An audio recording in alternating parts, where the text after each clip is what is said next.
Material जो है ना आपका, पहली चीज तो देखो वो सबसे पहली प्रायोरिटी। अगर वही नहीं किया तो बाकी इधर उधर हाथ पांव मार रहे, ये किताब कर ले, वो कर ले, उसका मटेरियल कर ले, नहीं भाई।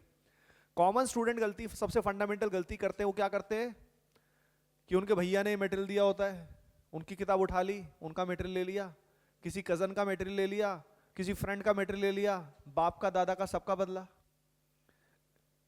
तो पॉइंट इज दैट कि आप सभी को सारा मटेरियल जो है वो इकट्ठा नहीं करना होता है। क्या होता है फिर हर चीज को ना हम हल्का फुल्का टच कर देते हैं, बस टच करने से काम थोड़ी चलेगा, हमको पूरा का पूरा डीप में करना होगा, क्योंकि रिवाइज भी तो करना है, भूल जाते हैं। एक बार मेरे साथ हुआ ना, मैंने 11th क्लास में क्या किया, बहुत सारी बुकों का अंबार लगा दिया। बुक्स का बड़ा शौक, किसी ने बोला ये बड़ी अच्छी है, किसी ने बोला ये बड़ी अच्छी है। मम्मी जी से रोज मैं पैसे मांगता किसी किसी बात पे कि सर ने ये बुक बोल दी, और मम्मी कैसे मना कर दे बच्चे को, सर ने तो बोली नहीं, किसी का सुना सुनाए में मैं ले आया। तो रोज मैं साइकिल से जाता था और वहां पे एक बुक शॉप थी, बड़ी सुंदर सी बुक शॉप थी, बड़ी अच्छी लगती थी मेरे को, और वहां से मैंने बुक्स का जखीरा बना दिया। अब कभी कोई बुक उठाता, कभी कोई उठाता, कभी उठाता, बहुत पाप किया मैंने इस तरह के।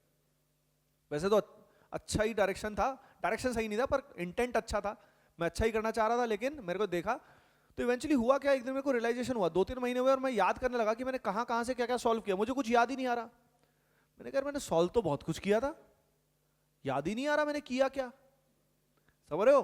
तो तब मुझे रियलाइजेशन हुआ कि भाई एंड में मैटर पता क्या करता है, what matters in the end, what matters in the end is how much you are able to retain. अगर आपको याद ही नहीं है, अगर आप रिवीजन ही नहीं कर पा रहे, आपका सबने फैला रखा है आपने रायता, तो आपको चीजें याद ही नहीं रहेगी, फायदा ही क्या। यानी उतना ही करो जितना आप रिवाइज कर पाओ, जितना आप संभाल पाओ। इसीलिए हमेशा मैं बोलता हूं limited material maximum revision. Limited का मतलब ये नहीं है कि लेस मटेरियल, उतना ही करो जितना काम का हो, सफिशिएंट हो, और उसको रिवाइज करो बार बार। तो limited material maximum revision is the key. एक बात हमेशा बोली जाती है, it is better to do 1 good book 5 times rather than doing 5 books only 1 time।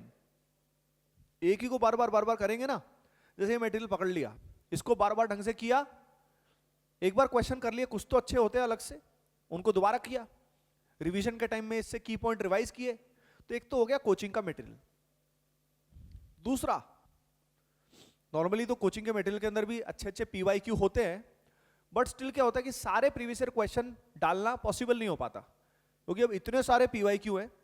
NTA ने जब से पेपर कंडक्ट कराने, तो JEE मेन के बहुत ही पेपर हो गए, NTA ने JEE मेन को टेस्ट सीरीज बना दिया, तो पेपर बहुत सारे होते।